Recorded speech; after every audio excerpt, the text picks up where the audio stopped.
Arthur, good to see everyone. Thanks for making it back after lunch.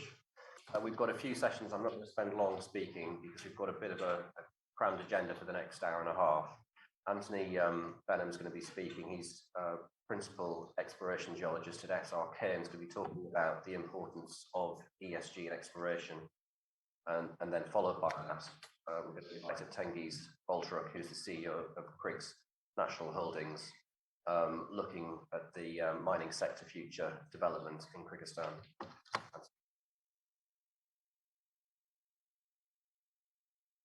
Thank you, Julian, and good afternoon, everybody.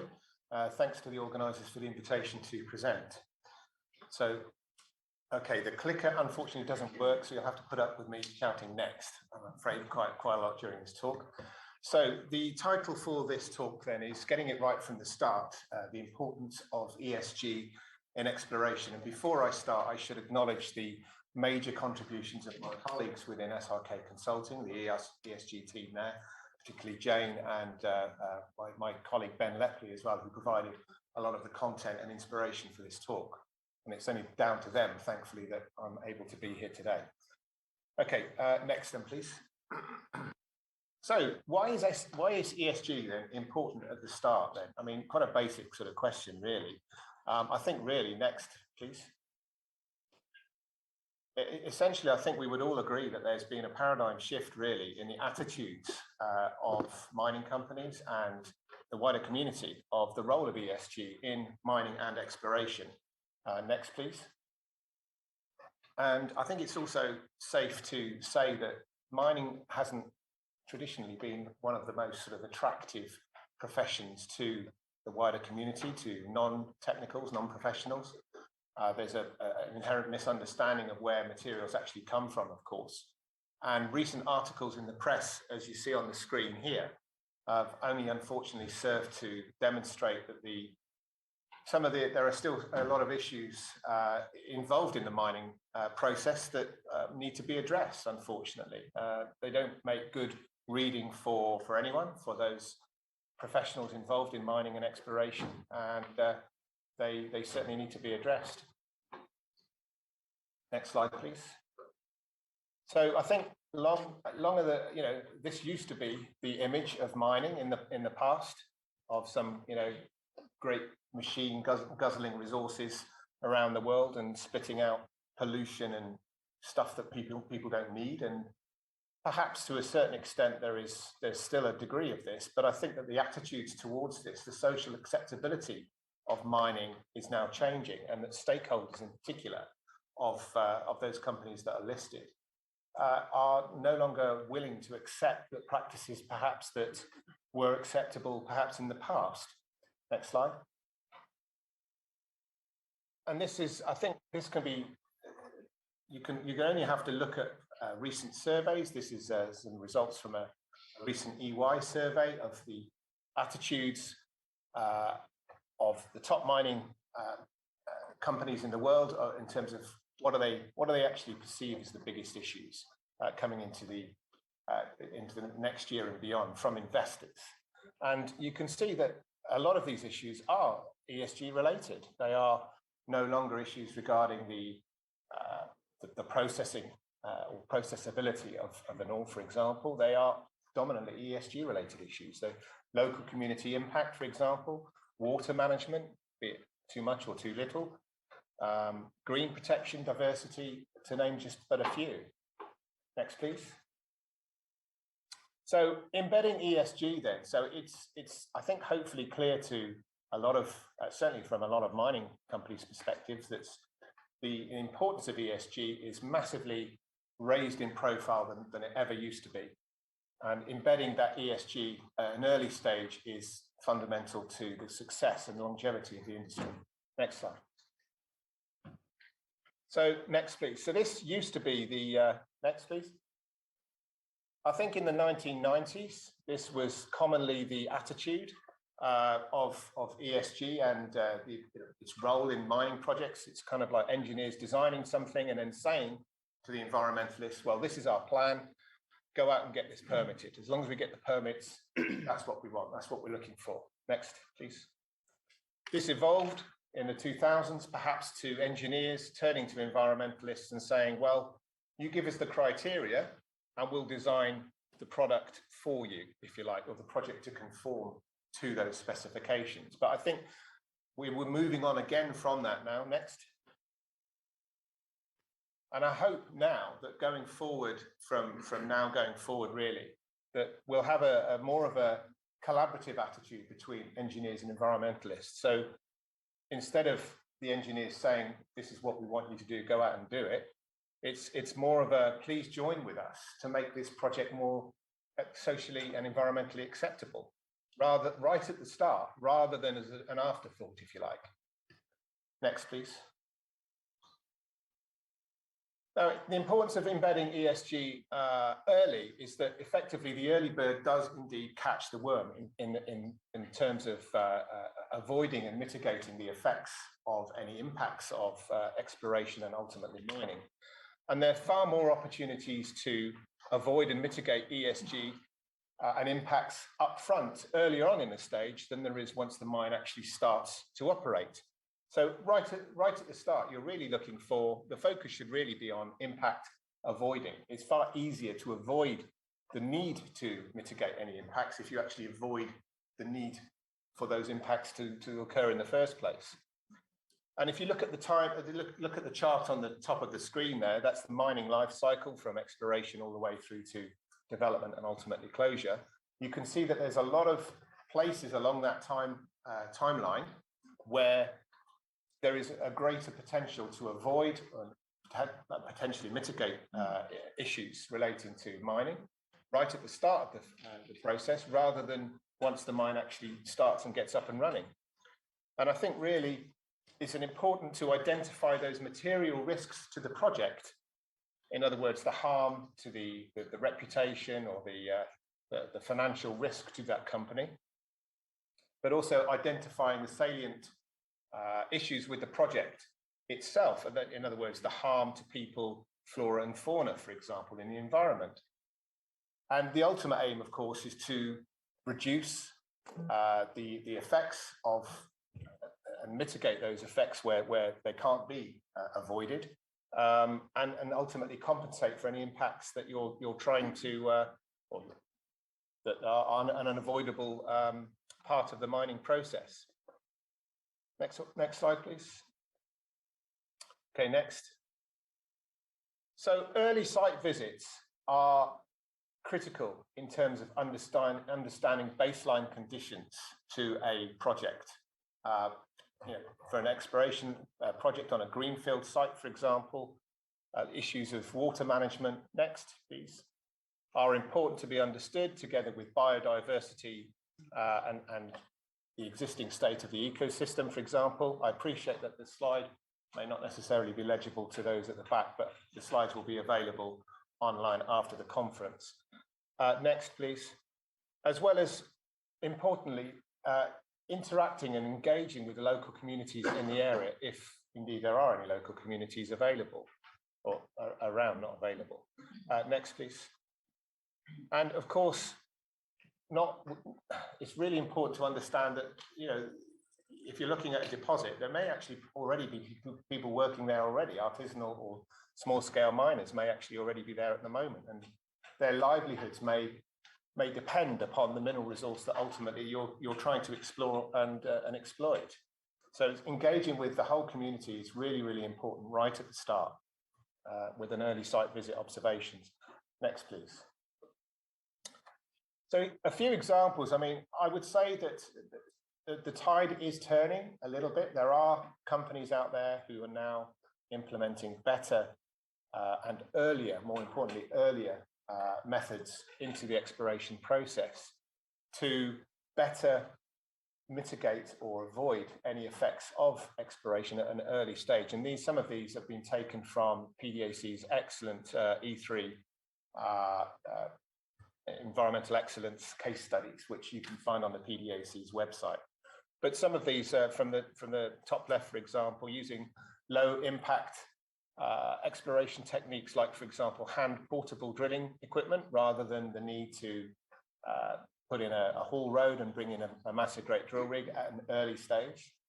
perhaps revegetating former areas where historical mining has led to a degradation of the soil and the environment. In the Arctic, you might have, for example, the importance of sound barriers to mitigate the effects of the drilling to any local environment or people around. And an example from the UK in the bottom right-hand screen, which is, again, I appreciate it's not particularly easy to see from the stands up there, but in a way that's actually quite useful because, believe it or not, there is a drill rig in the centre of that picture. It's surrounded by hay bales in this particular example, both to mitigate the effect of visually on the drill rig being there, but also from the sound point of view, so that the local community doesn't have lots of sound from the drilling operation. So again, this is another example of things that you can implement at a relatively early stage to ensure that the exploration process is undertaken in the best way possible. Next, please. So in summary for this part of the talk then, I think ESG is critical from the exploration phase onwards, and it can add significant value to a project. It's really important to everybody that first impressions do last. So if you are the first company going into a greenfield area to do exploration, and there are people there, their first impression of you will really fundamentally depend ultimately on whether the mining project proceeds or not, subsequent obviously to all of the various environmental and permitting issues that have to be gone through. And that's assuming, of course, you even find something there in the first place. But ultimately designing a sensible ESG strategy requires cross-discipline collaboration between lots of different specialists. You need to look at low impact engineering, and impact avoidance is better than impact mitigation. There's more opportunity to avoid or mitigate effects earlier on in the process rather than doing it subsequent. And you need to look at things like health, safety, environmental and community risk assessments, and all the time thinking about human rights. I mean, if I was actually on the ground at the time, what would I want? If somebody came and explored in the area that I was living in their situation, what would I want? I'd want interaction. I'd want to know what was going on. Next. Okay, stakeholder engagement then, and another critical part of the early stage of ESG. This is a photo, believe it or not, 15 years ago from Afghanistan, when I was engaged in a project funded at that stage by the British government, talking to some of the tribal elders in this particular area. This is on a platinum exploration project. Next slide, please. So I know I won't go through all of these, and I know that they may not necessarily be legible from the top, but suffice to say, there are a huge amount of different stakeholders that you need to consult. Okay, it's not just a case of the people who live on the ground, and it's not just a case of dealing with the government itself. There are a massive amount of stakeholders or potential stakeholders that have an interest in the project that you're working for, and it's important that you understand who these are, and you can interact with them to a greater or lesser extent, depending on the circumstances, as best as possible. Next, please. Okay, this is just a very generic example of how it can work. So next, so if you want, for example, to have assuming that you found some kind of minerals in the first place, all right? Next, please. So if you found something, but there are some environmental issues associated with that project or in that area, but you don't have community interaction, you don't talk about what you're planning on doing, you don't try and mitigate any of the effects, you're probably not going to develop that into a mine, no matter how good it is. But if you want to have a mine, of course, there's still environmental issues, but you do have this community interaction, you might have to go back and refine your plans. And of course, you then go back and you discuss this with the stakeholders again, and you might have to go back several times and do several iterations of what you're planning on doing. But the advantage of that is that ultimately, providing all the economic factors, etc., are taken into consideration, that gives you a greater percentage chance of being able to develop a mine if you've done it at all, if you've not actually involved the local community or stakeholders. Next, please. So in summary for this bit then, I think diverse opinions they drive innovation, okay? And you've got to look at risk management. Again, first impressions do matter to the local stakeholders. There's a requirement of standards to be implemented, of course, and you need to build a trust with the local stakeholders. And all the time, consider that ultimately you will be designing for closure of that operation should it ever run. Next, please. So notwithstanding the fact that morally it's probably an obligation for companies to do the right thing by thinking about all of these ESG issues as well, we also the final point in this talk is the fact that it's actually beneficial to the company themselves in terms of being able to secure financing. And we've already touched on some of that earlier on in the panel session this morning. So current resources and reserves reporting requirements. So next, please. So these are all of the different resource panels, if you like, around the world, all the different CRISCO members. Some of them may be more familiar to you than others. For example, JORC and the Canadian Instruments 43101.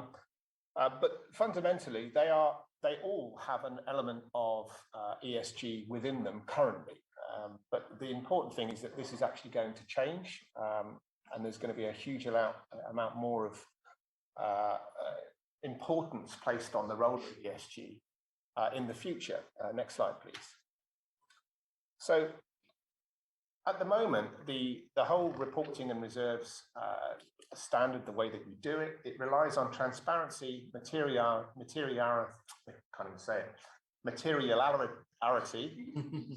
and competence of the actual report that you are submitting.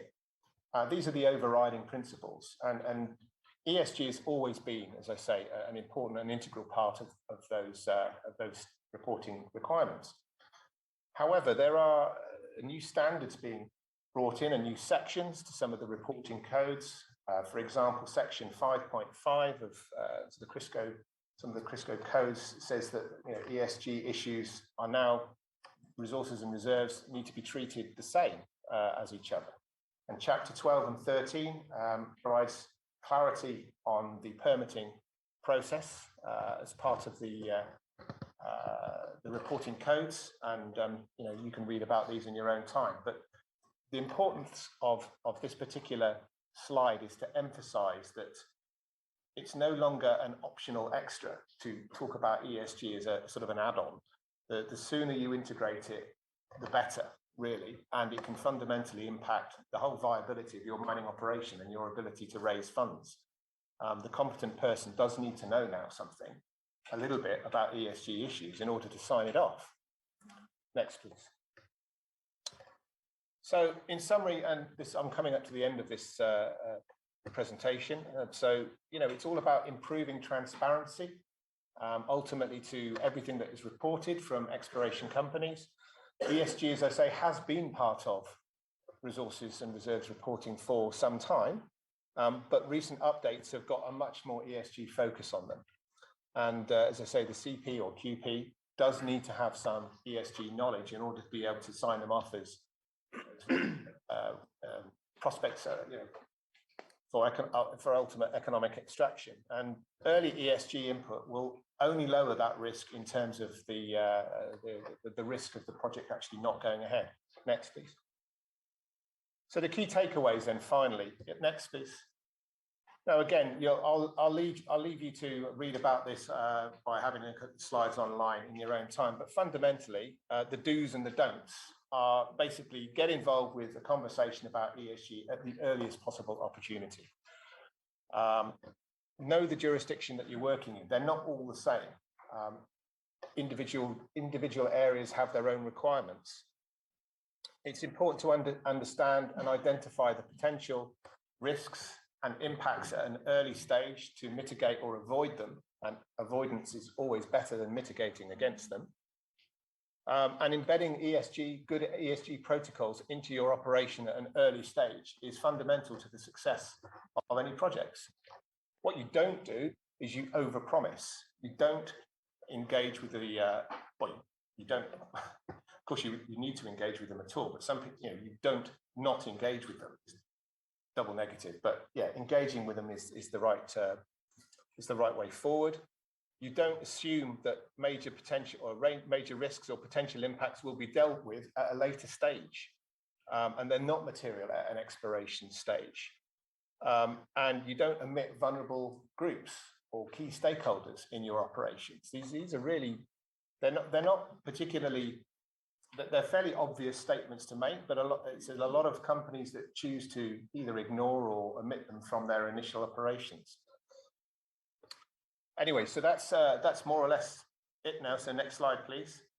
Yeah, so thank you very much. That gives you a very brief overview of the role of ESG in exploration and why it's fundamentally important to do it at an early stage. And I would encourage any operators involved in projects to engage with communities and with consultants like ourselves. Of course, I would say that at an early stage, just to make sure that the project has got the best opportunity of success. Thank you very much for your attention.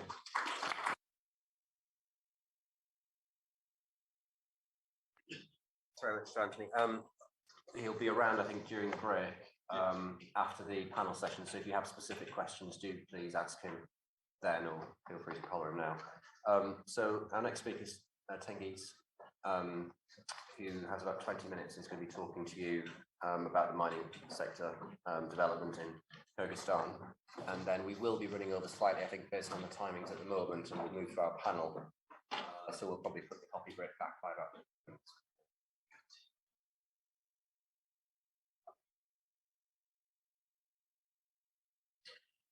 Good day, ladies and gentlemen. My name is Tengiz. I am representing on behalf of Kyrgyz Republic, a new entity. It's a new Kyrgyz state holding company, and would like to talk about our mining sector future and a little bit about the holding structure and the target of the new entity.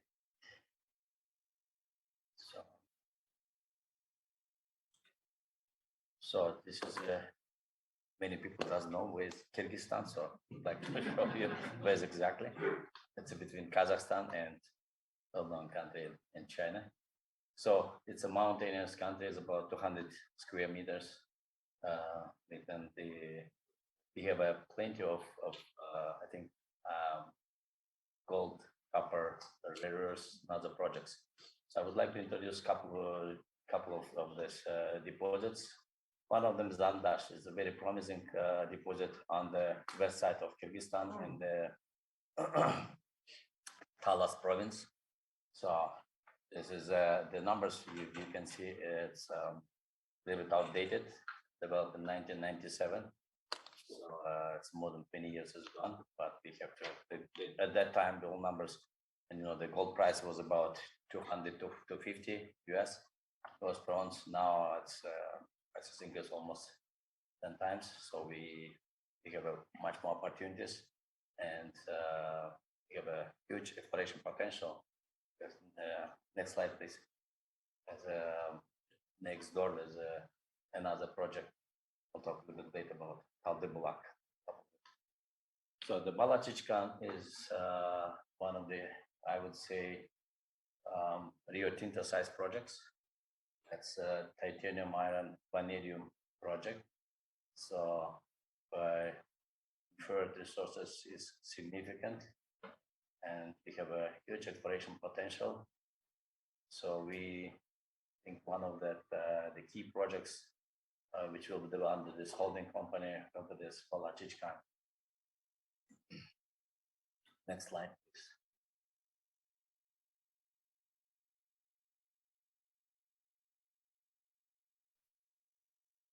And we have one of the probably biggest rare earth deposits in former Soviet Union. It's Tisai. It's next to well-developed industrial area.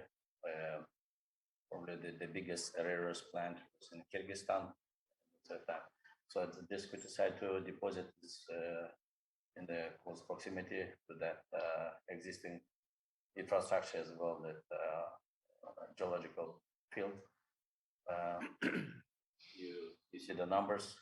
It's impressive, and this we have almost a pre-feasibility study is done on this project. It's about 10 years ago. So we would like to develop this project as well. One of the key projects as well in our portfolio. Next one, please.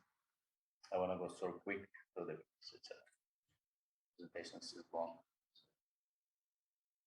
The south of Kuntor Gold Mine, most of you don't know about the deposit. So Tantan and Niobium rare earth projects of Sarasai. So it's on the south east side of Kuntor Gold Mine. So is that as well the huge operation potential. Since we are next to or we are close to border with China, so we have a big interest from Chinese investors as well from Japan. So this is as well very potentially very attractive in our projects. So next one.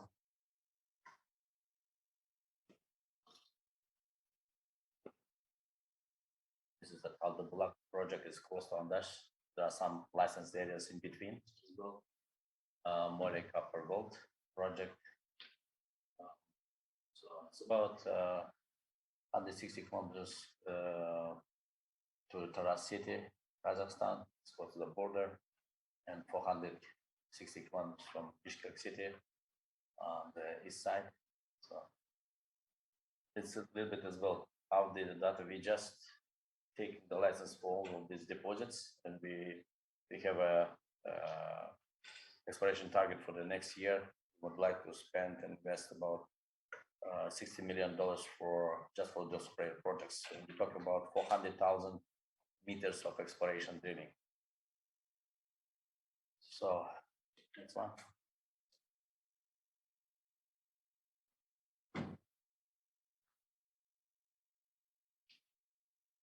One of the unique projects, Sultan Sarı.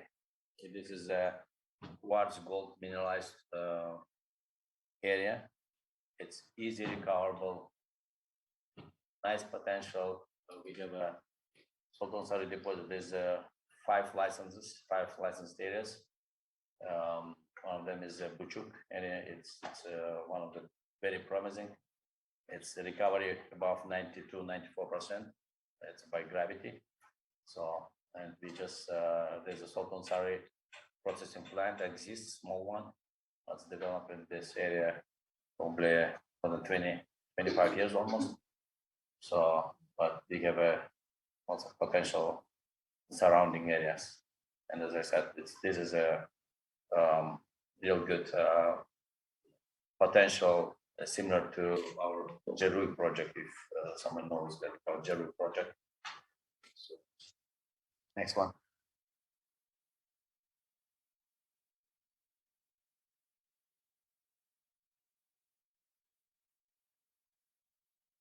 And about 40 kilometers away south east of Kuntor, we have a Togolok deposit. It's with refractory type of ore, but has a big potential to increase total that we're thinking just to develop this project to be part of that Kuntor. This work to be processed at that Kuntor plant, not so just as an option. Togolok itself is a big potential at 5.2 grams per ton of gold, 3.5 million ounces, and has a I think we can double up this during next stage of exploration. Next, please.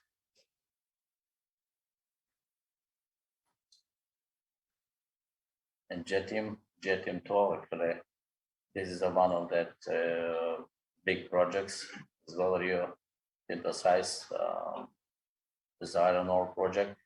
It's close to the border with China, so the resources about 3.8 billion tons of iron ore, and as well it's underdeveloped still. So we would like to invest money in exploration of this deposit as well. So go ahead. Next one.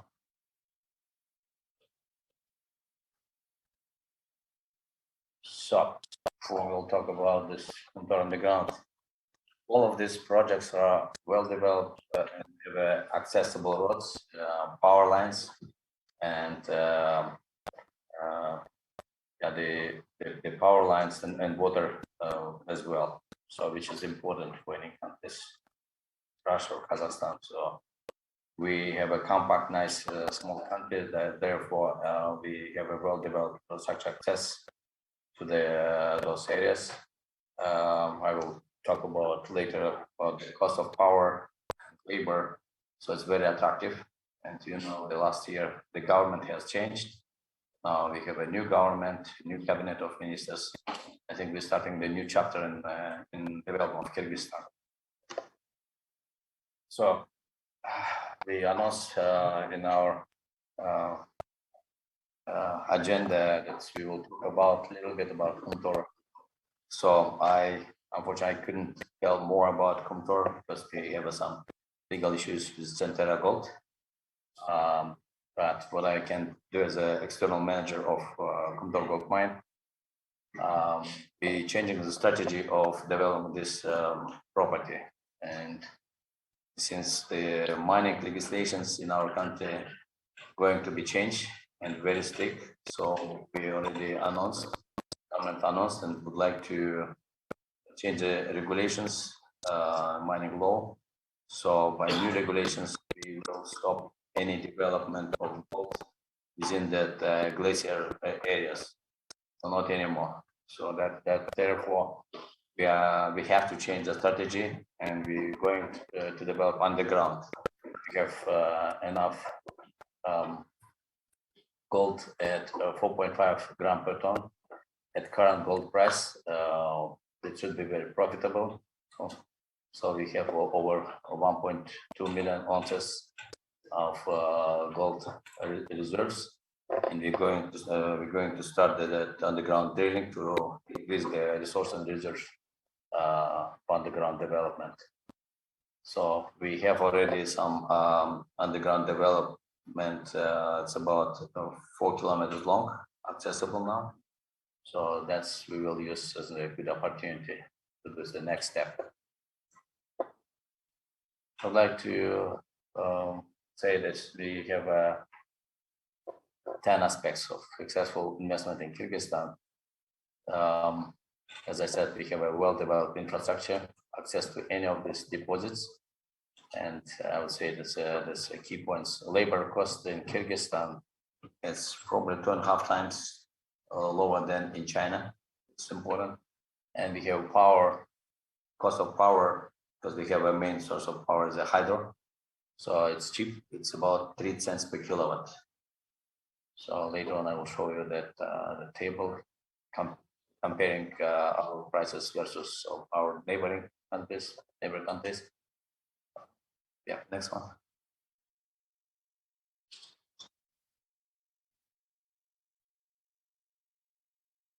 Slide.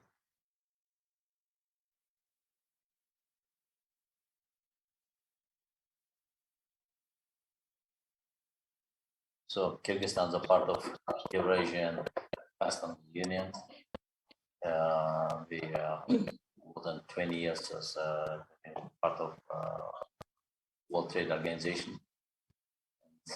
We have a preferential treatment on these international organizations, and Kyrgyzstan is a member of the following international associations.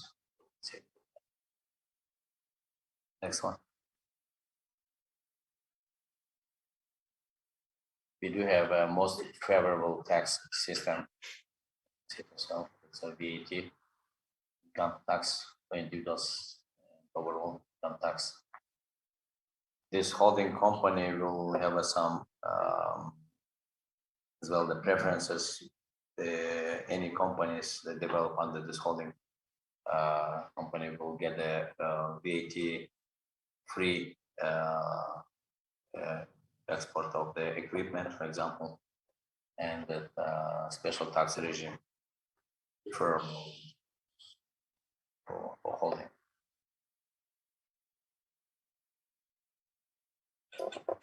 So we have a professional sources, of course, because the mining country, it's well developed during Soviet time, it's after the Second World War.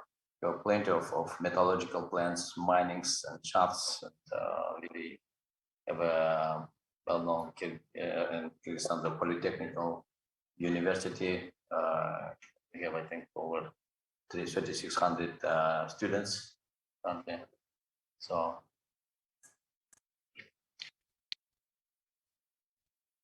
that's our education resources.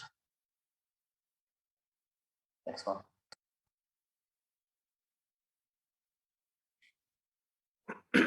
So that's about the labor cost in Kyrgyzstan. In the mining sector, it's about so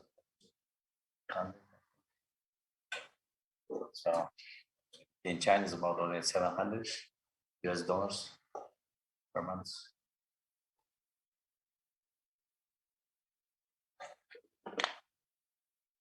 So comparing to Kazakhstan, Russia, even to Uzbekistan, our cost of that hydropower is relatively cheap. It's 3 cents actually for the industrial use.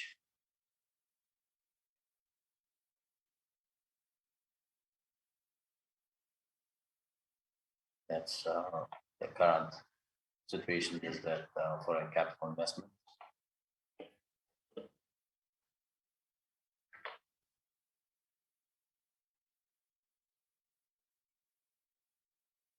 So we just implemented new mining legislation and mining law, which is based on the Canadian mining law.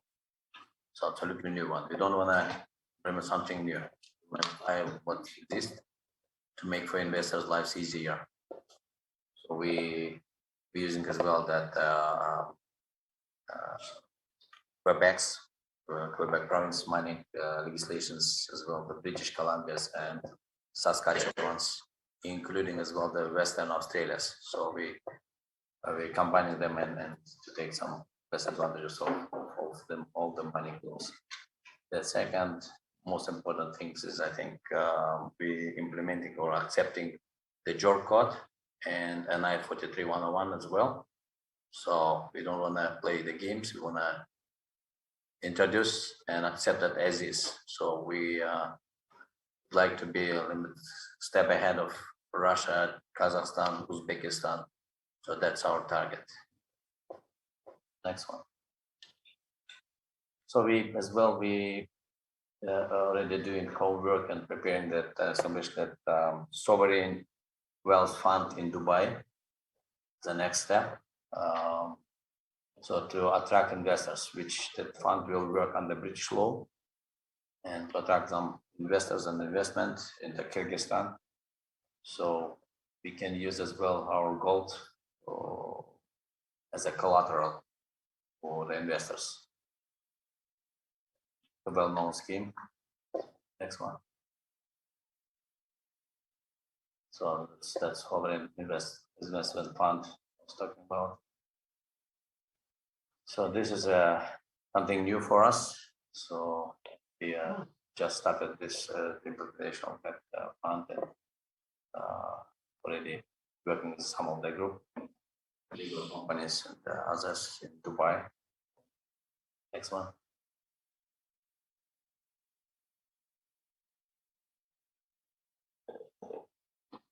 Bullet points of that government's role and responsibilities you can yourself. I talk about the JOR code and I put it in 101.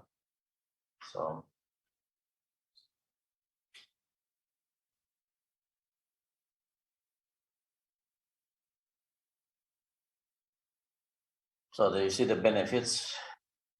The license holders will obtain the fundamental new opportunities. All of this, deposits and license we can obtain without bidding processes. This holding has an exclusive right to obtain any licenses in Kyrgyzstan.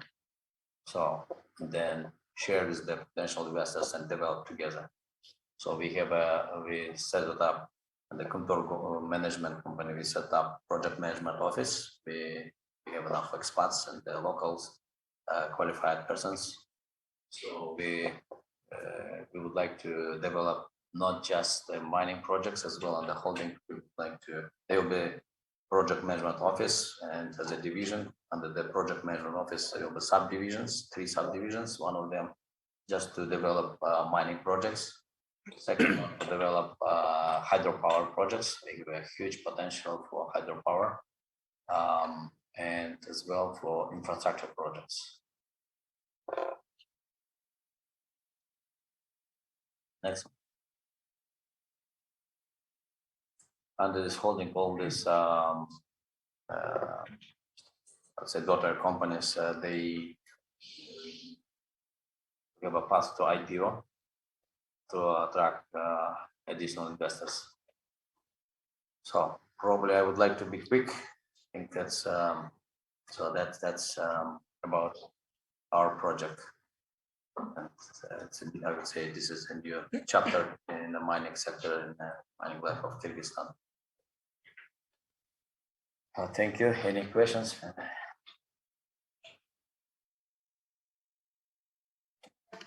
I would like to ask, what is the situation with the access to geological information now for investors in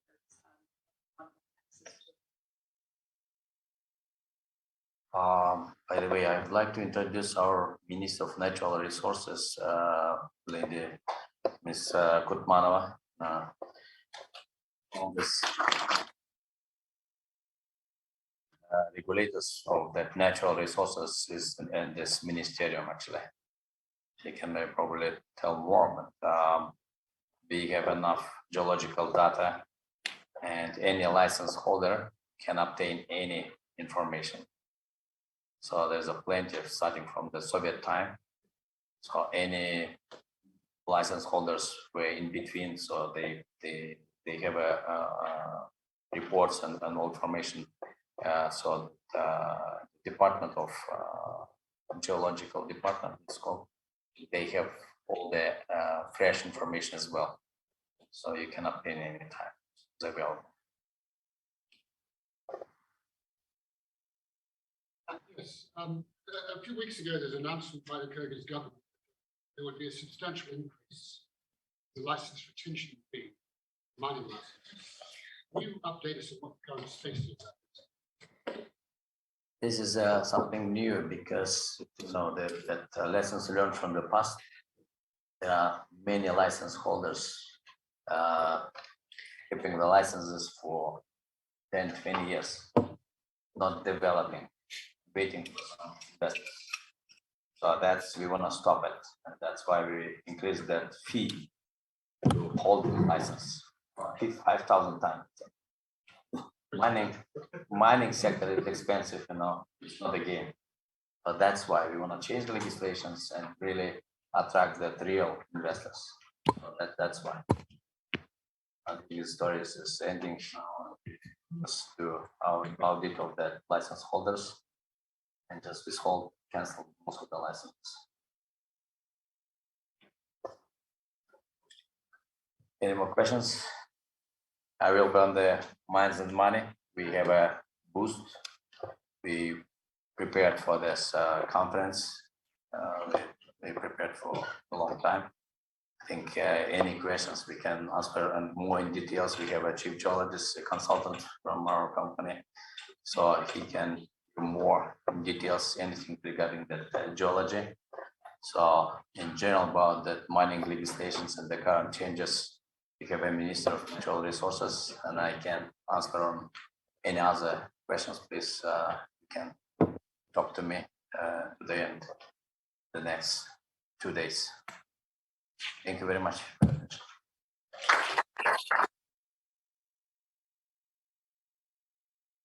Thanks, Hengis. And just moving on swiftly to our panel session. So today's panel is focusing on one of the, I suppose, most interesting and active topics of discussion in the past couple of years in the mining sector generally. And it's equally relevant to these markets and these geographies as anywhere else. And it's ESG linked to mining finance and investment. Before we go into some of the discussion topics, I'm just going to ask each of our panelists to do a quick introduction for 20 seconds, just to say who they are and a little bit about their background, and certainly in the context of ESG, the perspective that they're things from. My name is Katya Gorbatyuk. I work at the London Stock Exchange, leading coverage of CIS in Central Asia. ESG is very much part of our daily conversations.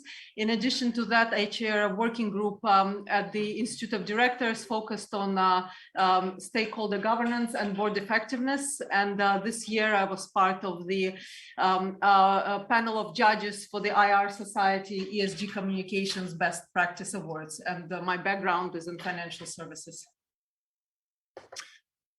Good afternoon, everyone. My name is David Williamson. It has down here in the schedule that I'm head of ESG operations at the European Bank. Actually, it's head of ESD operations, Environment and Sustainability Department. So I may get into trouble with certain of my colleagues there. I'm a geologist by training. I've been working in the Eurasian region since 1991, always focusing on environmental and social issues. Very excited by suddenly the rest of the world beginning to catch up with the kind of green agenda, and in fact maybe passing some of us by with the way that the innovations that's coming out of the marketplace now. So looking forward to the discussion this afternoon and seeing where we can take ESG to the next stage. Jamie Strauss, CEO and founder of Digby. I've got 35 years in mining finance at some of the leading kind of mining banks like BMO and SocGen. But more recently set up Digby to address the ESG conundrum of disclosure for the mining industry, to try and bring it all together. It was very much done in collaboration with a number of different banks, such as BMO and BlackRock and Orion Mine Finance. And hopefully we're going to try and help this industry come together and go to better places with David.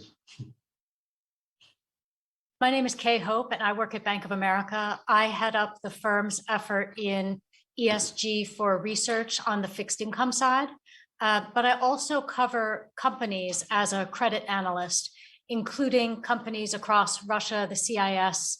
I spent a wonderful year living in Kazakhstan many years ago and in parts of Africa. So it's been really interesting to kind of marry up what's happening in ESG, but also where companies in a number of my countries are doing a particularly good job.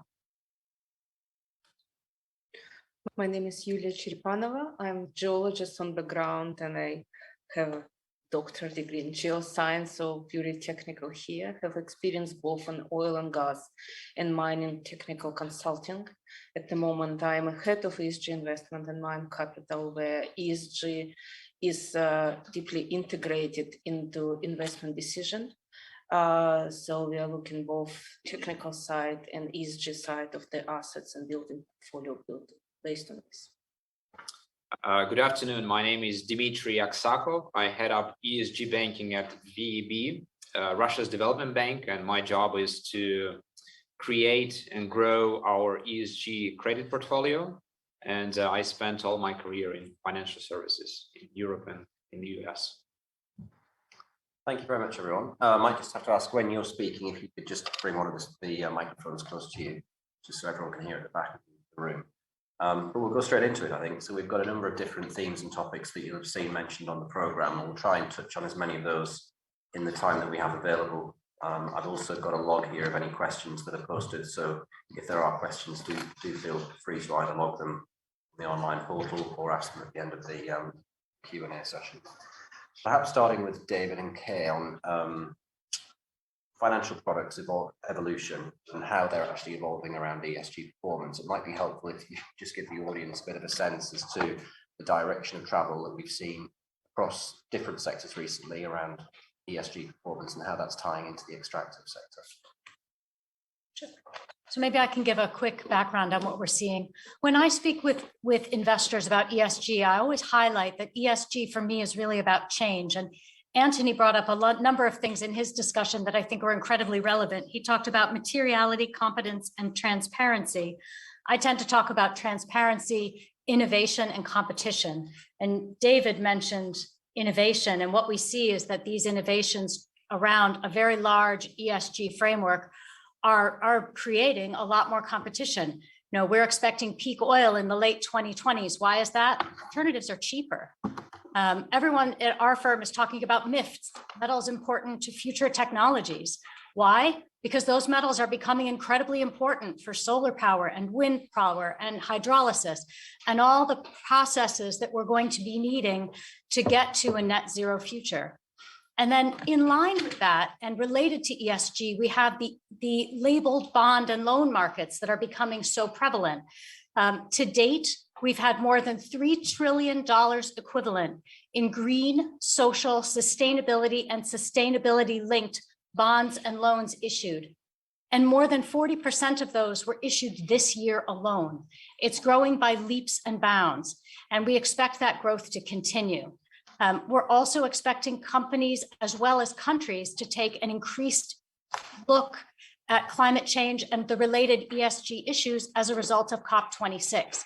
One of the things we've written about at the firm is we need $150 trillion of investment by 2050 to make things like net zero happen. That's $5 trillion a year. It's 3 times what's been spent on COVID. And so ESG is a major topic for us and something that we expect to see continue to grow. Thank you. Some mind-boggling figures there, actually. Speaking from an institution that invests less than 10 billion a year. But I mean, for those of you that don't know about the EBRD, you know, we are a publicly owned institution, and from the get-go, ESG, or whatever you want to describe it as, has been important to us. We have an environmental social policy that's been in place for decades now, and everything that we do must be viewed through that lens. So to some extent, you know, we were maybe resting on our laurels a little bit. You know, we thought we had this down pat. You know, we have a 97-page policy. We know about environment, we know about green. But actually the institution itself, as we've morphed over the last few years, you know, we're not about profit and loss, although it's important. We're actually about transition. So we're changing the way that we're looking at transition, and green is one of the key parts around that. So, you know, we're looking at thinking that, you know, having 50% of everything we do labeled as green, it is a great result. Actually, we're now behind the curve and we need to reevaluate that.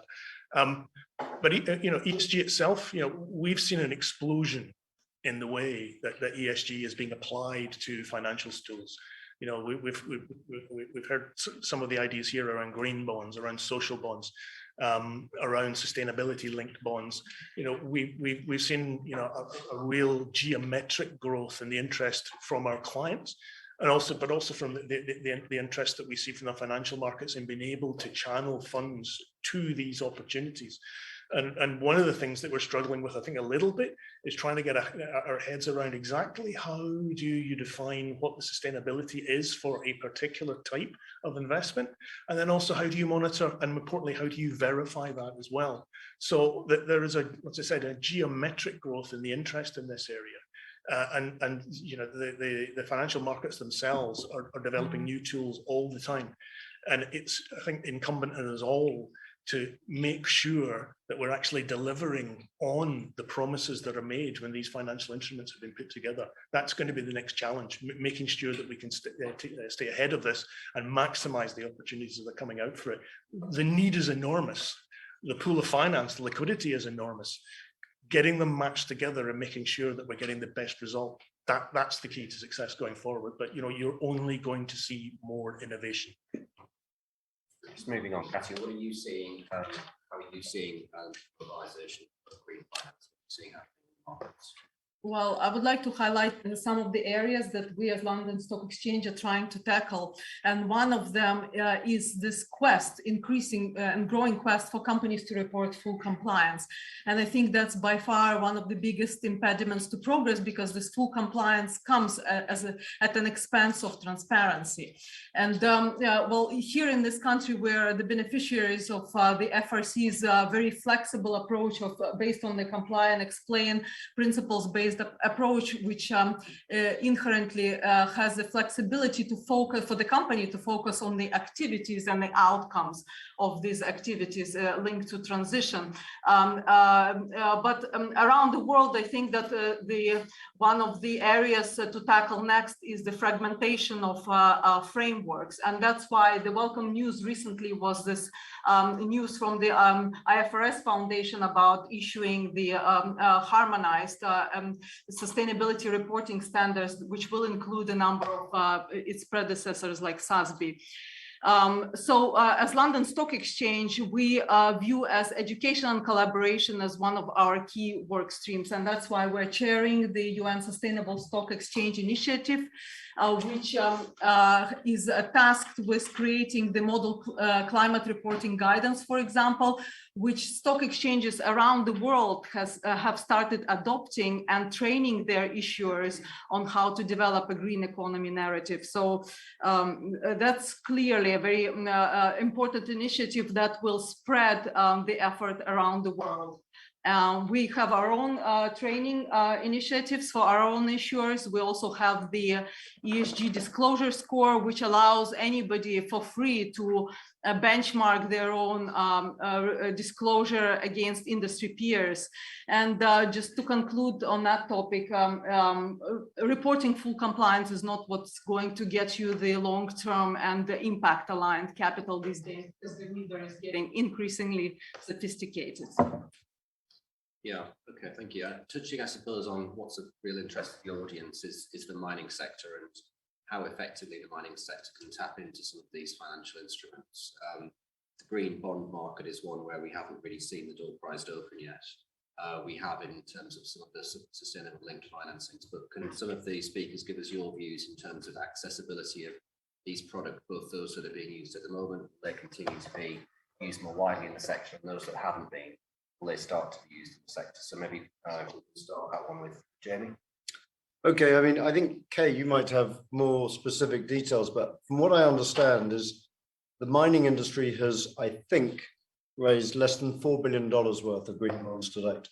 And given the numbers that you've just raised, you recently did, it's basically frozen out of the green bond market. What is wonderful to hear is the opening up of labeled products and everything, and it's going much wider.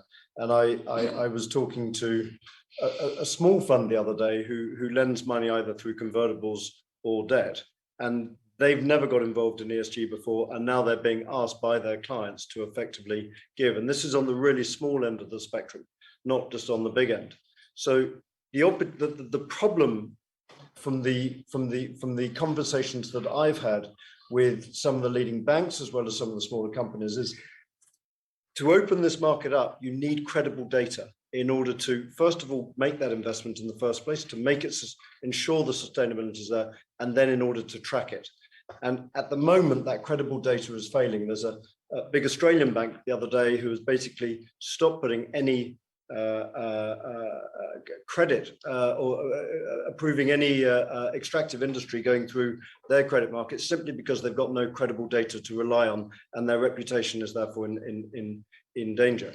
So we've got to get to a stage of having credible data to therefore allow the green bond market, the other label bond markets, to open up and therefore move forward. And then I see a huge opportunity for the mining sector. You know, there are lots of projects. They don't have to be the whole project of development.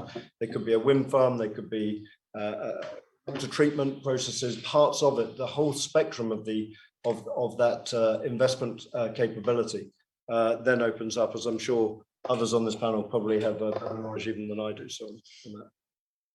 Do you want to answer that? Sure. I guess I would take a slightly different tack. And I think that the sustainability linked market is really made for industries that are in hard to abate sectors. Sustainability linked bonds give companies an opportunity to plant their sustainability flag without being required to invest all of the proceeds into eligible, sustainable, or green projects. So this does not narrow the focus of your investment after issuing, but what it does do is asks an issuer to assign KPIs, key performance indicators, to their issuance. So maybe you issue a 7-year bond and you agree that within 3 years, 50% of your power will be from renewable resources. And after 3 years, you do the assessment, you have it verified by a third party, how much of your power is renewables. And if you haven't made the target, maybe your coupon goes up. If it's a loan, if you've made the target, maybe your coupon goes down. So it can go in either direction. But I really feel like the sustainability linked bond market is terrific for industries like this. It's also terrific for smaller companies who may not have $500 million to put toward eligible green or social projects, but they still want to show a commitment to sustainability. The question then becomes, what are your targets going to be, and are they robust? Are you going to set targets that are just really easy to meet so that it looks good? I know of one company that issued an SLB, they'd made the target 2 years before they issued a bond. That ends up being an issue for the issuer because they're not seen as serious. So you have to balance between setting targets that are robust and challenging and being taken seriously by the market. But what's great about it is it gives the issuer the flexibility and puts the power in their hands. Sure. Well, many of the Russian companies, many of the Russian metals and mining companies, I noticed, are very advanced in this sector. They were among the pioneers who raised the sustainability-linked financing. And I totally agree with the previous speakers that it's all about transition. It's all about setting realistic goals.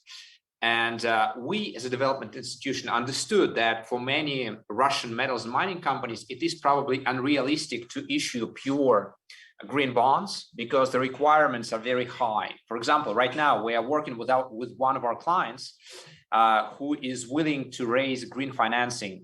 They are in the steel business, and it's very hard to meet the strict requirements for a green bond. And as a result, given the fact that many technologies are not yet economically viable at scale, we, when developing the rules for green investing in Russia, decided to split our rule book into parts. The purely green part, which contains the very strict requirements for purely green projects, and also the adaptation or transitional part, which is for which is for industries with traditionally high carbon footprint, but which can implement projects with significantly positive economic impacts. And so far, we see a lot of interest and a lot of projects happening in the transition part of our rule book for sustainable financing. Maybe I'll just add a quick comment because it's not only on the fixed income side that green financing is available. On the London Stock Exchange, we launched what's called the Green Economy Mark a couple of years ago, and that's for equities of companies that derive at least 50% of revenues from contributing to a green economy. And there is quite a range of classifications that one can fall into according to FTSE Russell. So that segment actually is has outperformed many other sectors during the pandemic, and has shown greater resiliency and the capital raising capabilities, raising combined cumulatively more than, for example, real estate, more than retail. So so far we have only had 4 mining companies on the Green Economy Mark segment, and those are very small companies, 2 from South Africa, 1 from Brazil, and 1 from Madagascar. But hopefully more companies will find a way to align with the FTSE Russell classifications and join the Green Economy Mark, because many of them are already doing amazing things, and by virtue of the kind of metals and minerals they're mining, they are contributing to a greener economy in the long term. Maybe just touch a bit more on this subject of transparency and whether other speakers' current transparency levels for exploration and production companies is sufficiently adequate to attract the sort of capital that we're talking about.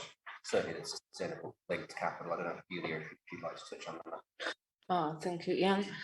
It's an interesting topic because I would recall to my most recent experience 1 week, I had about 30 one-to-one meetings.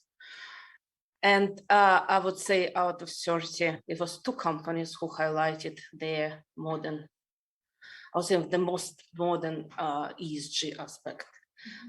Some companies do highlight that they are working towards social licenses to operate and some social initiatives. One amazing company from Australia, they just on exploration stage, they actually highlighted that they installed solar panels. They are zero net company, it's drilling stage, and they're using biofuel. It was the 1 out of 30.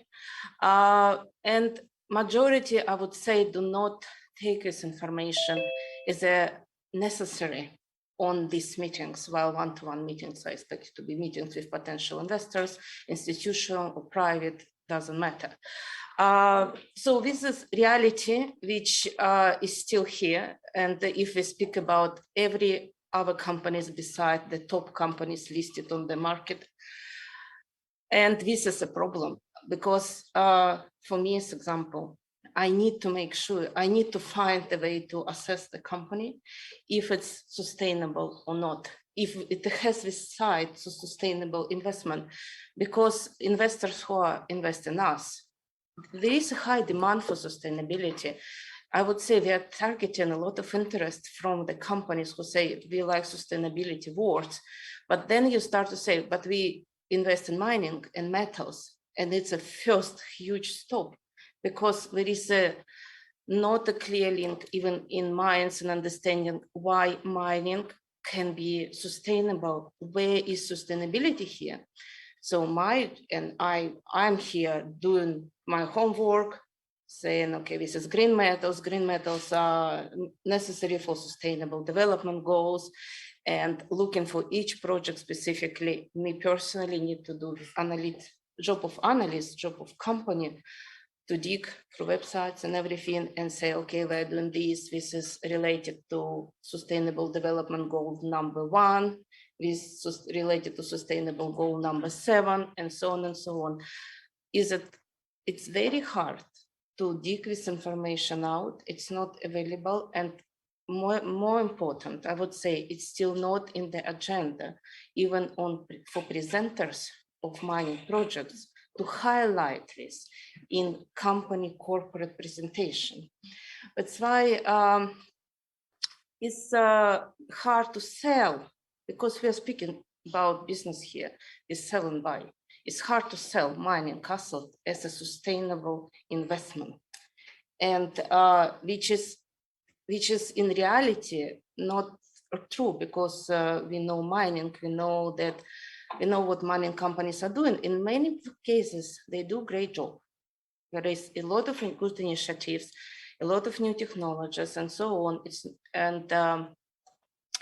not highlighted truly, widely, and I would say mining is still struggle to be seen as a source and places for sustainable investment. Yeah, thank you for that. And thank you, Yulia. I mean, you got to feel sorry for the mining companies. I mean, if you look at the ESG, or just take the MSCI universe, there are 35 different topics, and nobody's got their head around it. And I mean, it's a challenge, but most of these junior mining companies just don't have the resources to disclose in the way that we're asking them to. A lot of them have been doing it for decades, and in fact, I think there's a very good track record in the mining industry, particularly since things like Equator Principles and IFC came out in 2003, was it? And I think the track record's good, and I don't think the industry should be ashamed of itself, but it has got behind the curve with regards to disclosure. And therefore, it makes it impossible for people like Yulia and others. There's another emerging market mining fund under the Arch brand, which we're working with to try and help them as well to continue to monitor the ESG credentials coming out of these companies. So if you can provide the relevant information which addresses those 35 different topics, then you then get it then get it independently assessed, then effectively you can bring out data which can then be credibly tracked on an ongoing basis. And if you ask the impact investors, I don't know if there are any impact investors in here. I mean, it's not surprising there's none, because they choose not to invest in mining, as Yulia just highlighted.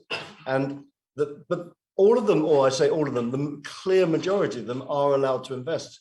The sustainable frameworks allow mining to be invested in. So we've got this credibility problem, and we've got this knowledge problem of not having this information in a standardized way, which can be easily assessed by multiple different types of investors and other stakeholders, and then effectively to take that and take it into action from either a monitoring point of view or otherwise. And so I guess what it really boils down to is if you give them the information to disclose, they will disclose. There's clear evidence that that is the case. And David, you've probably seen that for years. This is not just a new entity. Oh, yeah. I mean, just to jump in on that. For as long as the bank has existed, we have required our clients to report to us on environmental performance. Now, we then sit down at the beginning of a project and work out exactly what these kind of key performance indicators are, and we agree those with the client and they report them to us. Fundamentally, what's different there to reporting publicly now? I mean, none. The process is the same. So yes, they can do it. And we work in the SME space. You know, we have one project with Rio Tinto, and that's because it's in Mongolia. Big mining companies don't need us. You know, so our typically locally owned SME mining companies can do this. The capability's there. It's just making sure that there's a good kind of common understanding and a common framework that people can understand, and also that the market understands and recognizes where the value in that is. There needs to be a kind of conversation. What does the market need? Because once that's clear, then the clients are more than capable of delivering. And Ian, I should just follow on from David there. The opportunity, if we can come together on that, in terms of valuation, in terms of recruitment, in terms of obviously what's going on the ground, is absolutely enormous. You know, we're coming from the lowest common denominator here. The mining industry is the worst perceived industry on the planet, with the exception possibly of oil and gas. So it's not very difficult to move us off the bar when the industry is required for the transition to a sustainable future anyway. But what we've got to do as an industry is come together. That's governments, that's corporates, that's managements, that's the whole lot got to come together. And if we can have something, and I should add, the Digby frameworks are aligned to global standards. So it is not a new standard. What we've done is we've mapped with a group called Satala, all of them, of which EBRD is one of them. And we've aligned to that. Doesn't mean to say you're certified to EBRD or IFC or Equator or whatever it is like that. But at least they now know what to disclose. And they may also do EBRD or IFC as well, or SASB is on top of that. But this gives all different types of stakeholders the ability to then assess on all of those different topics. Yeah, no, I think that's really helpful. I'd be interested to hear from Katja and Kay just as a follow-on to that. So non-financial reporting, what does good look like, do you think? So firstly, let's draw the distinction between a nice add-on, which is a CSR, and the case when sustainability is embedded in strategy, meaning that it drives financial, strategic, and capital allocation decisions. And so when you issue a separate sustainability report, what it signals to the investor community is that it is a side issue. It's not embedded. So what do you need to do in order for it not to be seen as a side issue? I think that you need to report firstly, what information went into the boardroom that informed strategic discussions, and how these strategic discussions then translated into key strategic decisions, and how these decisions were then turned into daily practices. So that's the basis of the kind of the integrated report. And then what will make it an effective storyteller is, you know, a couple of things here. First, it has to be of the same rigor and quality as your financial information. And what I mean by that is evidence-backed. And we've heard today some tremendous examples of this being followed on thoroughly. Secondly, I think it's critical that it's voluntary because, and why do I say that? It's because this mandatory reporting can turn into a tick box exercise, and that's an impediment of all progress. And thirdly, what we've recently looked at as part of even my work for the IR Society is that the reports are written in plain human language, because frankly speaking, some of these reports are incomprehensible for the user, and I think something needs to change. This report needs to be candid, and it needs to report on difficulties faced and how you're progressing towards solving these difficulties. And finally, it's important to remember that transparency, it's not only about accountability, it's also used by the best organizations who are adopting the best practices. They're using reporting and transparency as a drive of transformative efforts. So they're using it as actually to look back as a mirror on what they're doing and if they're doing it right. Yeah, So I've got to kind of sum up as well what Katya said, because I agree. But the bottom line is, I'm sorry, guys, I'm going to be the most unpopular person in the room. Disclosure's not enough. So here's a great fact. In the S&P 500 in 2020, 92% of those companies have a sustainability report. How many of those companies reported, how many of the S&P 500 talked about the sustainability report in the annual report? 16%. It's not enough. And I talked to 2 CEOs of big companies and they said, I don't know what to do with this sustainability report. I said, but who's involved in sustainability at your organization? And one guy said to me, what are you kidding me? I paid some Irish guy $100,000 to write it. Now I'm supposed to do something else with it? It needs to go further than that. This isn't a box ticking exercise. And not only that, the next part of bad news is we need you to have targets. We want to know what the greenhouse gas emissions look like. What does the water usage look like? What does the recycling look like? But what are you going to do about it? And not only what are you going to do about it, how are you going to do it? How do you divide this into targets? You're going to be net zero by 2050. I hope to be on a beach in 2050. I want to know what you're going to do by 2030. And how are you going to get there? And what are the steps that are needed? And as a bond analyst, how much does it cost? Yep. Right? All of that has to be brought into it as well. So how was that, Katya? I'll have eggs on my back when I leave.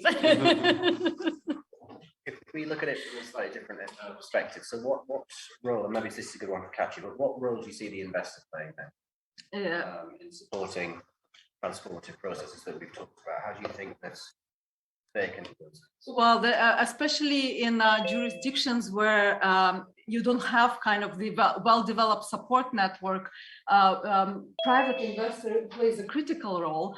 And primarily, if they develop very detailed engagement protocols that are highly granular and focus on deep issues identified not only based on English language disclosure, but perhaps going deeper than that into local language disclosure, and then engaging on these issues, but not expecting all companies to be perfect from day one, because that just turns company off of public markets and makes them avoid this engagement, because it is hard work. But actually setting a kind of milestones and targets linked to those milestones, and recognizing that this is going to be a long-term process. And what challenging sectors, challenging industries, challenging jurisdictions need is this patient long-term capital that will be there for them supporting this transition. Otherwise, there is plenty of other money to go around, and it will turn companies into kind of the obscurity, and nobody will benefit otherwise. Anyone want to add to that? I think you just described the mission of the EBRD, actually. Thank you, well done. I would just add, most impact investors are long-term money. It's longer-term money than we are used to. So if we can attract that money into the sector and give them the confidence of that credible data and standardized data, then you are going to get them in, and that will lead to better valuations. It's only a $1.5 trillion industry. It's not going to take very long to move the needle if you suddenly start bringing sustainable funds in. So, yeah, and here actually looking only at ESG ratings and data, it's not terribly helpful, because it's about the transition journey. So by definition, it's forward-looking. So there are already some kind of initiatives to recognize the critical nature of those qualitative forward-looking statements. Like, for example, at LSEG, we now have merged with Refinitiv. So Refinitiv ESG data, they actually track qualitative statements, future-looking statements that companies make, and convert them somehow into a score. So that's factored into your overall kind of like your commitment. And of course, you will be fried if you don't, perform on what you have said. But that's a good step forward. Go ahead. Sorry. Yeah, I would like to add something on the investment side. As a development bank, it is our job to help mobilize the private capital in order for the companies to reach, in order for the economy to reach the national goals, and in order to help the companies mobilize. And when a year and a half ago, we went to Russian investment funds and asked them, are you willing to provide financing for ecological projects, for ecological modernization of companies? Would you be interested in buying sustainability-linked financial instruments? Almost nobody was interested, but we knew that something was coming. The state was going to announce that we're going to reach net zero by some date. Well, recently in October, Russia announced that it's going to be net zero by 2060. And everyone, the whole investment community was asking, we need some goalposts. We need to understand the rules of the game. How do you define a sustainable financial instrument?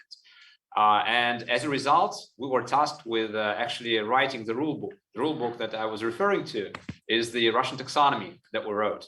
And it's largely based on the international standards, but it is essentially the set of rules for sustainable investing within Russia. And now, as a result, all the major financial institutions and asset management firms are setting goals for their portfolios. They are announcing that, for example, 25% or 30% of our portfolio needs to be ESG by this date. So setting transparent rules, setting goalposts is very important for the investment community. Just another quick point on that. You make a really good point there, and obviously there's the EU taxonomy also. So we now have a document which defines what is green, and that's wonderful. It enables conversations with clients. It also enables conversations with investors. But one point to bear in mind, and this is something that we've seen from our experience of green investing from 10 years ago. 5 years from now, that taxonomy is not going to be green anymore. It's going to be standard.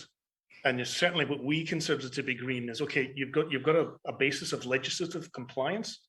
Well, what's green is what's above that. So when we're having this conversation, maybe even 3 years from now, that taxonomy, that's going to be the baseline. So it's going to be a continuously evolving process. And we're going to have to revisit how we define green. And we're going to have to make sure that we're having conversations with all the stakeholders around that to make sure that we all move forward together, because it's going to be a hell of a ride. And targets can be updated. Yep. Right. Just want to add a little bit that green investment and sustainable investment area is a kind of new universe in investment field. And definitely mining companies, they have a chance to get piece out of this cake, you know, with numbers about billions and billions in investment, ESG related fund and all of this. And this money are here. So it's a matter of change in marketing in many cases, but also to keep track on what are requirements for what is sustainability at the modern days, what is said very correctly that was green 5 years ago, it's normality right now. So it's, I just repeat, if social licenses of operate was extremely discussable 5 years ago, 4 years ago, now it's carbon emissions, now it's water treatment, these two hot topics, and decarbonization. So literally company need to show this and change very fast in this case, because sustainability 3 years ago, 4 years ago, it's already there, it should be here. Everybody expects licenses of operate. Now it's not a surprise anymore that companies having social licenses to operate. It's like normality. Now we're expecting actions in decarbonization, water management, and deforestation areas. I just add to some of the things on here. What is interesting, which I've seen talking to companies across the spectrum, is, and obviously we all know it's happened at Rio Tinto and BHP and everything else, but lower down the spectrum is, it is now getting into the boardroom. It is now becoming a central theme of conversation at the board table. And if we can, and I suspect that is a massive move forward over 10 years, because stunning. Yeah. So, and it's happening all the way through the spectrum. And I do see that this is advancing at a speed we've probably not seen anything else in business, frankly, over certainly my lifetime. So I think the opportunity which that presents in terms of execution, as well as in terms of ultimately the benefits that come out of it on the ground or valuation, is really exciting. Yeah, well, I think that one area we haven't touched on is corporate governance, and I think that's the kind of big elephant in the room here. And specifically, that's what, in my mind, sets apart with this purposes kind of philanthropy versus purposes strategy. And if you have a public commitment by the board of directors, and this statement of purpose is issued not by the IR, but undersigned by the board, this is how you kind of, this is the first step towards embedding sustainability. But you know, today's directors, they're still worried about their fiduciary duties to investors, but they have to just remember that their duty is to work towards the long-term sustainable success of the company, and that long-term sustainable success of the company is directly linked to sustainability. So I think the mindset here is changing, but what is required for a purpose to be practiced and for the words and commitments to be turned into action and impact is firstly, I think that it's a well-informed board, because the board needs to be informed on the outcomes of stakeholder engagement on a regular basis, and that should be serve as a basis. First of all, there should be climate and social sustainability related expertise present at the board level, because otherwise there won't be enough of this constructive challenge of the executive team.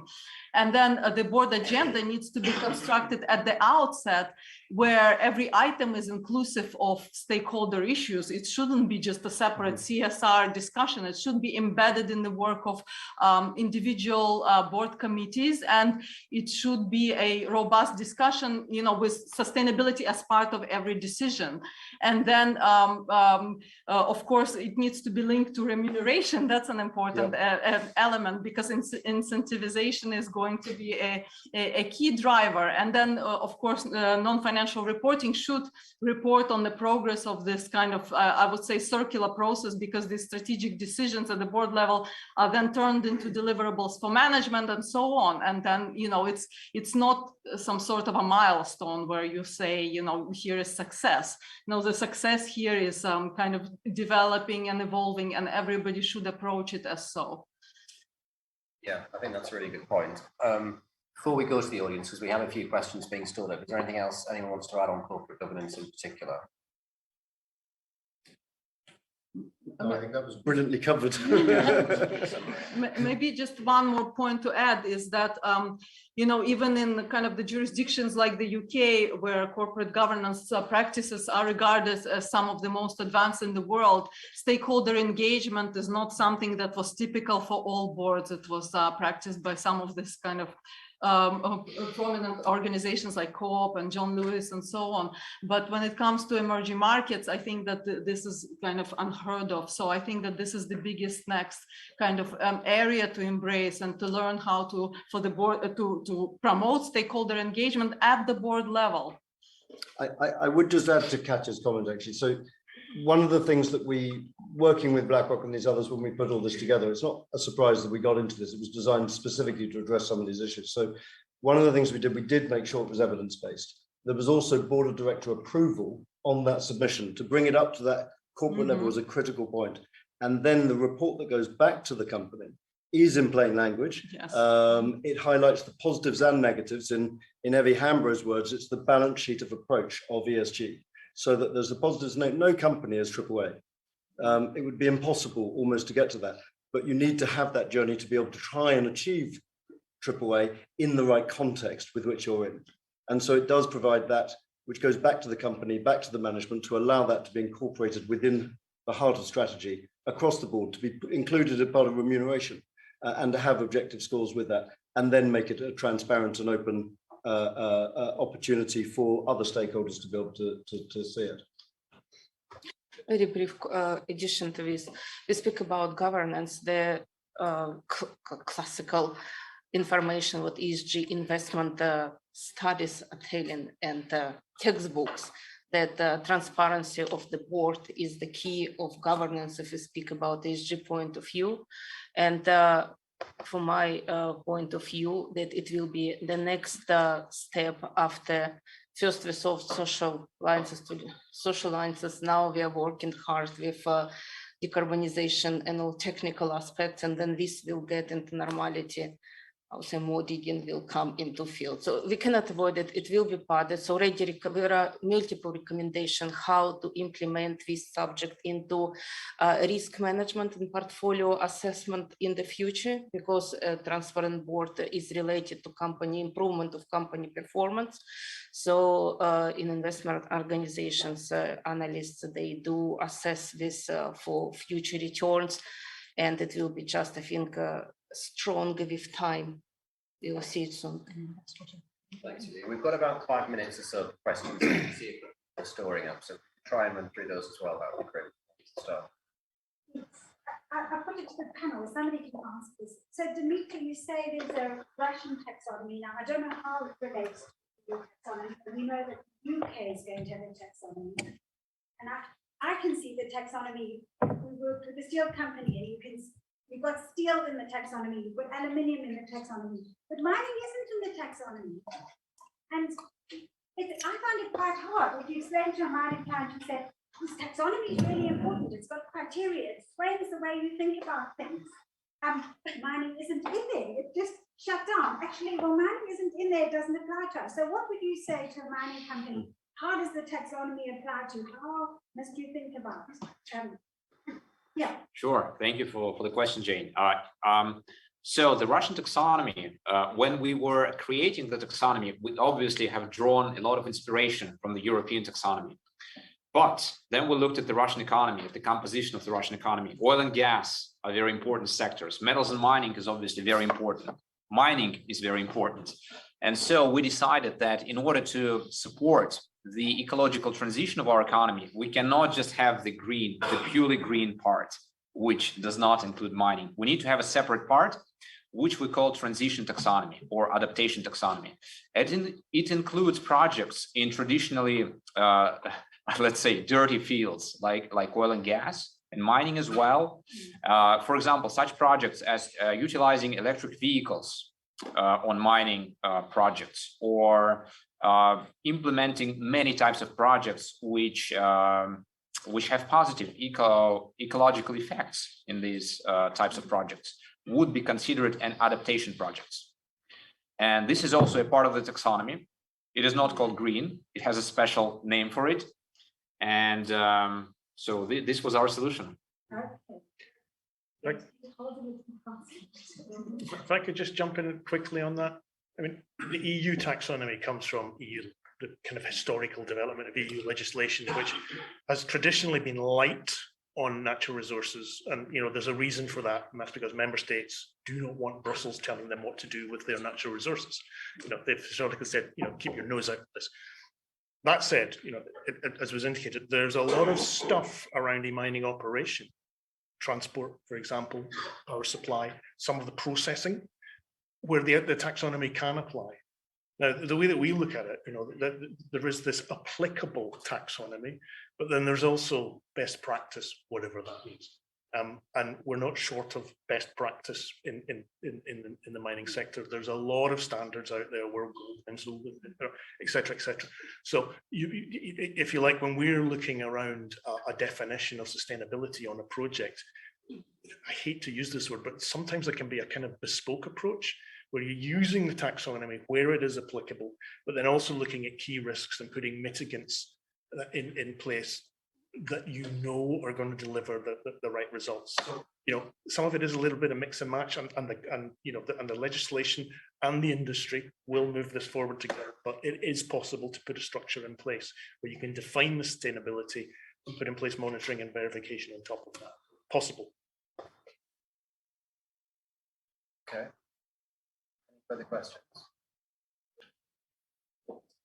Just before we're answering the next person who puts their hand up is Jane. I challenged the Critical Minerals Association, that lobbying group, as to why there wasn't a chapter of mining at COP26.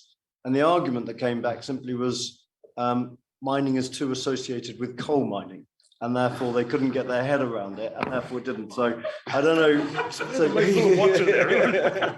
So there seems to be an education issue which we need to address in mining, and I was staggered by the answer. disappointed. You just can't separate out mining, you know, of all the other good products from just coal. Sam, there's an opportunity to ask a question. I'll be heading the next panel, and it will have to do a lot with data. And I'm curious, what is your experience, whoever wants to pick up this, the data that they received, you know, already have experience with a lot of data that has been submitted to you. Is the volume, quality, transparency, is that an issue? Or like, the actual numbers that you receive? Look, no, we kind of design the monitoring system so that we know what we're going to get in terms of quality and in terms of volume. You know, I would be lying if I said that we were a fantastically tech savvy institution. It's not true. It's getting a lot better, and digitalization is going to be one of the key aspects that's going to impact us going forward. We need to catch up on that so that we're able to better gather and interrogate the data. But you know, from terms of a sustainability framework, you put the effort in at the front end, and you know what you need, and you work with the client to make sure that you're going to get delivery in terms of volume and in terms of quality that will enable you to assess the performance of that project. But you know, the way that technology is developing now, the opportunities there, we can really make a change over the next couple of years with that, and start to make it more of a management tool, a real-time management tool, rather than a kind of retrospective monitoring tool, which it has been in the past. Okay, now I'm sure we've got a couple of the questions stored up, but we are running over. We've got coffee break outside, so if you'd like to speak to any of the speakers, come down to them now, or just grab them in the coffee area if you've got any further questions. But in the meantime,